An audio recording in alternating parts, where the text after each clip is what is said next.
जय माँ मरी आप सभी को। मरी माँ सदा सहाय। आज मैं आपके लिए एक ऐसी दुर्लभ साधना लेकर आया हूँ जो कि ग्रामीण तंत्र में ग्रामीण विधि विधान से देसी तरीके से होगी। आपने कभी ब्रह्म बाबा के बारे में सुना है? कौन है ब्रह्म देव, कौन है ब्रह्म बाबा और ब्रह्म बाबा होते क्या हैं? आज पहले इनका इतिहास जानते हैं, फिर इनकी साधना विधि विधान पर आते हैं। ब्रह्म बाबा ग्रामीण तंत्र की, देसी तंत्र की एक ऐसी शाखा को बिलोंग करते हैं, एक ऐसी शाखा से आते हैं जो कि अति उग्र प्रचंड होती है। अगर ये किसी को तंग करने लगे, अगर इनको किसी के घर पे भेज दिया जाए और अगर आप इनके सामने से निकलें तो सब लोग इनको सलाम ठोकते हैं। अब बताते हैं कि ब्रह्मदेव होते क्या हैं। एक ऐसे उच्च कोटि का पंडित ब्राह्मण जो कि अपनी शक्तियों का पूर्णतः ही सदुपयोग करे, अच्छा उपयोग करे, उनकी ऊर्जाएं, वो होती है ब्रह्मदेव। इनका निवास स्थान जो होता है पीपल बरगद के पेड़ में होता है। आप लोग जब भी गांव के रास्ते से निकलेंगे तो कई जगह आप देखेंगे कि पीपल बरगद के पेड़ लगे होते हैं, उसके नीचे एक सफ़ेद कलर का झंडा लगा होता है, वही इनका निवास स्थान होता है। ब्रह्मदेव प्रमुखता अगर देखा जाए तो एमपी, छत्तीसगढ़, रायपुर, उसके अलावा उत्तर प्रदेश, यहाँ पर ग्रामीण तंत्रों में पूजे जाते हैं। अब आते हैं, ये तो बता दिया मैंने कि ब्रह्मदेव होते कौन हैं, उग्र हैं, सब जानते हैं। ब्रह्मदेव हेल्प भी करते हैं, ऐसा नहीं, सौम्य भी हैं। हेल्प कैसे करते हैं? अगर आप रात बेरात निकल रहे हो, उस रास्ते से निकल रहे हो, आपको डर लग रहा है, क्योंकि ब्रह्मदेव को स्थापित करने का कारण ही ये था कि रात बेरात ऐसी जगह से अगर आप निकल रहे हो, अंधेरा है, पुलिया बनी है, रोड बनी है, नदी नाला नाक रहे हो, तो आप इनको सलाम ठोक के अगर जय श्री राम, जय हनुमान जी ऐसे बोल दो इनके सामने, तो ये आपकी खुद स्वयं रक्षा करने आते हैं।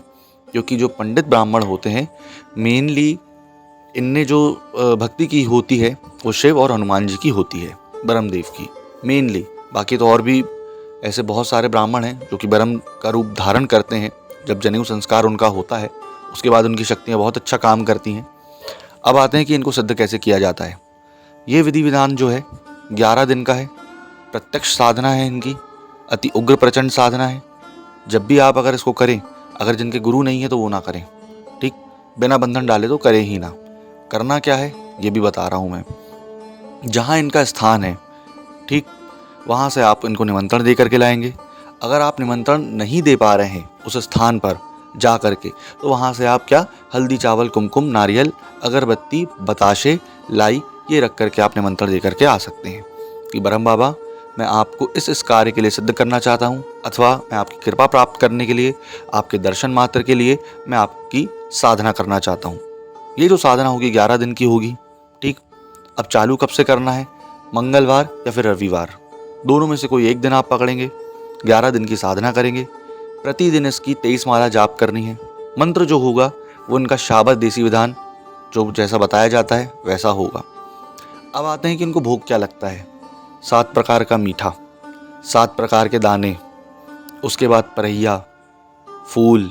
फूल किसके रहेंगे? गेंदा के। पीले गेंदा के अलावा कुछ नहीं चढ़ाएंगे। कई लोग गुलाब चढ़ाते हैं, परंतु मैंने जिस साधना को विधि विधान से देखा है, करा है, उसमें पीले ही फूल चढ़ाए थे। परैया कैसी रहेगी? परैया के बारे में बता दूं, क्योंकि हर किसी जगह पर परैया को अलग अलग वर्ड से, अलग अलग शब्दों से बोला जाता है। परैया एक मिट्टी का दिया होता है बड़ा सा, उसमें जब आप सफ़ेद आसन, सफ़ेद कपड़े पहनेंगे, सफ़ेद झंडा लगाएंगे और एक चिमटा इनका बनाएंगे, ठीक, भभूत से, जो इनकी राग भभूत आपको बताई जाएगी कैसे बनाना है, तब जा कर के आप इनकी साधना करेंगे। प्रतिदिन आपको 23 माला इनके जाप करने होंगे। अब आते हैं कि ब्रह्म बाबा को सिद्ध करने के बाद लोग क्या कर सकते हैं, क्योंकि कलयुग में ज़्यादातर लोग यही चाहते हैं कि सिद्ध करके कुछ ना कुछ काम करें। सबसे बड़ी चीज़, कोई भी तंत्र काठ, कैसा भी तंत्र काठ, ये करने में सक्षम होते हैं। दूसरी चीज़, इनका कवच धारण कर लिया जाए, कंगन धारण कर लिया जाए, ताबीज़ धारण कर ली जाए, तो ये रक्षा करते हैं, सेफ्टी करते हैं। तीसरी चीज़, अगर आपके ऊपर कोई भी शक्ति वार करने वाली है, बुरा करने वाली है, तो ये रोकने में सक्षम है। कारण क्या है? क्योंकि ब्रह्मा मतलब ब्रह्म, ठीक, ब्रह्मा के रूप ब्राह्मण माना गया है, तो इनको कोई मारता नहीं है, ठीक। कभी भी देखना, ये किसी को तंग भी करते हैं, तो हमें जो सिखाया गया है हमारे गुरु द्वारा कि कभी भी पंडित को, अगर कोई पंडित तंग कर रहा है और अगर वो अच्छी योनि का है तो उसे मारा नहीं जाता, उसे प्रताड़ित नहीं किया जाता, क्योंकि आमतौर पर कभी ये तंग नहीं करते। आप इनको अगर जा कर के परेशान करेंगे, इनकी जो अवस्था या स्थान पर जा कर के परेशान करेंगे, तब ये आपको परेशान करते हैं, अन्यथा ये तंग नहीं करते। बहुत ही रक्षक और सहायक देव हैं ये। उसके बाद आपको करना क्या है, जब आप आसन लगा लेंगे, आप अपने गुरु मंत्रों का जाप कर लेंगे, 7 प्रकार का मीठा भोग लगाएंगे, परैया रखेंगे, परैया को चौकी में बैठा करके रखेंगे, तब आप इनकी साधना करेंगे। जब आप इनकी साधना करेंगे और जब आपको ये शक्ति प्रत्यक्ष हो, दिखने लगे, क्योंकि आंखों में झूलने लगते हैं, 3 दिन का इनका आगमन होता है, 3 से 5 दिन के अंदर ये आंखों में झूलने लगते हैं, दिखने लगते हैं, तब आप इनसे वचन लेंगे। ठीक, कोई भी तामसिक आहार नहीं लगता है इनको, पूर्णतः सात्विक लगता है ब्रह्म बाबा को, ब्रह्म देव को। उसके बाद जब आप इनका प्रत्यक्षीकरण करेंगे तो आप वचन लेंगे कि बाबा, जब जब मैं आपको बुलाऊं, आपको मेरी सहायता के लिए हाजिर होना है। ये नहीं सेवा के लिए, हम तो सेवा कर रहे हैं, है ना, वो सहायता कर रहे हैं, हम उनकी सेवा कर रहे हैं, वो सहायता कर रहे हैं। तब जा कर के आपसे प्रसन्न होंगे। जब जब आप इनसे काम लेंगे तो मीठा आपको भोग लगाना ही लगाना है, 7 प्रकार का। वो जो आपको भोग बताया जाएगा वो गुप्त है, और वो गुप्त भोग आपको लेना ही लेना है। कोई भी काम, कैसा भी काम आप लेंगे तो आप वो भोग देंगे ही देंगे। सफ़ेद आसन रहेगा, सफ़ेद कपड़े रहेंगे, रुद्राक्ष की माला रहेगी, फूल जो रहेंगे गेंदे के रहेंगे, 7 प्रकार का मीठा रहेगा। तब आप जा कर के साधना करेंगे। 11 दिन में 23 माला प्रतिदिन आपको करना है। उसके बाद इनका जो हवन होता है, इनका हवन जो होगा पूरा देसी तरीके से होगा, सिर्फ और सिर्फ कंडों से और घी से। जब आप चौकी लगा के, आसन लगा के जब बैठेंगे, तब आपको इस स्वप्न के माध्यम से, प्रत्यक्षीकरण माध्यम से, ध्यान के माध्यम से ये सारी चीज़ बताएंगे और देंगे। पूछा, स्कैनिंग, ये सारी चीज़ ये करके देते हैं। ठीक, कई लोगों ने, आप लोगों ने देखा होगा कि इनका स्थान ओटी के रूप में बना दिया जाता है। वहाँ पे बहुत सारे चिमटे गड़े होते हैं, वो ब्रह्म बाबा के होते हैं। कई सन्यासी बाबा के भी होते हैं, कई ब्रह्म बाबा के भी होते हैं। सन्यासी बाबा पे तो बाद में आएंगे, उनकी भी साधना बताएंगे। परंतु जो ब्रह्म बाबा होते हैं उनको यही चीज़ चढ़ती है। सफ़ेद वस्त्र चढ़ाएंगे आप उनको। उसके बाद जब आप इनको नहला धुला करके, चिमटे को, भभूत को और जो परहिया को नहला धुला देंगे, तब उसके बाद साधना के बाद उसको विसर्जित करेंगे। इनका जो तरीका रहेगा, मैं बार बार बोल रहा हूँ, पूर्णतः सात्विक रहेगा। कोई तामसिक विधि विधान नहीं है।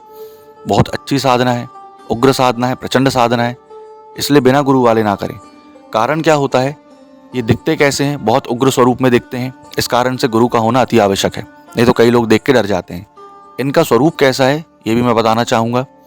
इनका स्वरूप है, कम से कम आपको 12 से 13 फीट की हाइट का एक लंबा इंसान दिखेगा, पूरे सफ़ेद धोती में, जनेऊधारी, बड़ी बड़ी मूछें, पहलवान टाइप शरीर, ठीक, और खड़ाऊँ। ठीक, अगर जैसे आप चप्पल के जो लकड़ी के खड़ाऊँ होते हैं वो आप इनको अर्पित करें, चढ़ाएं, समर्पण करें तो बहुत अच्छा है, बहुत जल्दी प्रसन्न होंगे। परंतु आप अगर वो नहीं कर पा रहे हैं, जैसे आप चप्पल के खड़ाऊँ नहीं बनवा पा रहे हैं लकड़ी के, तो आप सिंदूर से भी बना सकते हैं, तब इनको आप टीकेंगे। जब आपका भोग रहेगा, हवन रहेगा जिस दिन, तो आपको मालपुए की रोटी जो रहती है, मीठी रोट बोलते हैं जिसको हमारे इधर, वो लगाना है लपसी के साथ। अब लपसी क्या होती है ये भी मैं बता दूं। आटा जो होता है, आटे में पानी मिला करके उसको चढ़ा करके शक्कर डाली जाती है और फिर वो उनको भोग लगेगा। उल्टी अठवाई का उसको, इनको भोग नहीं लगता है, सीधी आटे का, मतलब सीधी रोट के मालपुए का भोग लगेगा इनको। ठीक, जल रहेगा, जो जल अर्पित करना है आपको, तब जाकर आपसे ये वचन लेंगे। ठीक, तुलसी के पत्तों में चलते हैं ये वचन लेने के बाद। आप जब भी इन्हें बुलाएंगे तो आपकी सिक्योरिटी के लिए, आपकी रक्षा के लिए, हर चीज़ के लिए आएंगे। स्कैनिंग के अलावा ये बहुत सारा दुर्लभ ज्ञान भी देते हैं, क्योंकि देसी ग्रामीण तंत्र का ज्ञान इनको बहुत होता है। तब आप किसी शक्ति के माध्यम से जुड़ते हैं तो ये तंत्र काट करने में पूरे माहिर होते हैं। और मैंने जैसा कि बताया कि ब्राह्मण होने के कारण इनको कोई हाथ भी नहीं लगा सकता, क्योंकि ब्रह्मदेव एक ऐसी शक्ति है जो कि बड़ी उग्र प्रचंड होती है। जो बहुत ज़्यादा ज्ञानी पंडित होते हैं वही ब्रह्मदेव बनते हैं, उसके अलावा कोई नहीं बनता। ऐसा नहीं कि जनेऊ संस्कार बस हो जाए तो ब्रह्म बन गए, क्योंकि आजकल तो मोस्टली ब्राह्मण अंडे खा रहे हैं जनेऊ ऐसे लपेट करके, तो वो गलत है। मीट खा रहे हैं, मटन खा रहे हैं, तो वो गलत है ना। पूर्णतः सात्विक तरीके से होगी। जब जब आप इनसे काम लेंगे तब तब आप इनको भोग देंगे ही देंगे। तो अगर आपको साधना चाहिए हो, मंत्र विधि विधान पूरा चाहिए हो, क्योंकि नीचे मेरा डिस्क्रिप्शन में नंबर डाला हुआ है, आप उसमें जा कर के कॉलिंग टाइम दिया हुआ है, उस कॉलिंग टाइम में आप इनका मंत्र विधि विधान पूरा ले सकते हैं। अब कारण क्या है मंत्र ना देने का, आप लोग को मालूम है ना। एक है, क्या बोले, छोले भटूरा ही बोल देते हैं उसको अपन, है ना। छोले भटूरा है एक, तो वो क्या है, मंत्र चुरा लेता है, हर चीज़ विधि विधान चुरा लेता है। है ना, ये सारी चीज़ चुरा लेता। मगर अगर 7 प्रकार का दाना भी बता दूंगा तो हो सकता है वो अनर्गल कोई भी साधना में वही 7 प्रकार का दाना डाल देगा। इस कारण से मैं पूर्णतः पूरा मंत्र विधि विधान नहीं दे रहा हूँ। नीचे डिस्क्रिप्शन में मेरा नंबर डाला हुआ है, आप उसमें से जा करके पूरा मंत्र विधि विधान सारा कुछ ले सकते हैं। ठीक, आपको उसकी दक्षिणा राशि बता दी जाएगी। आशा करता हूँ आपको जानकारी पसंद आई होगी। जय मां मरी।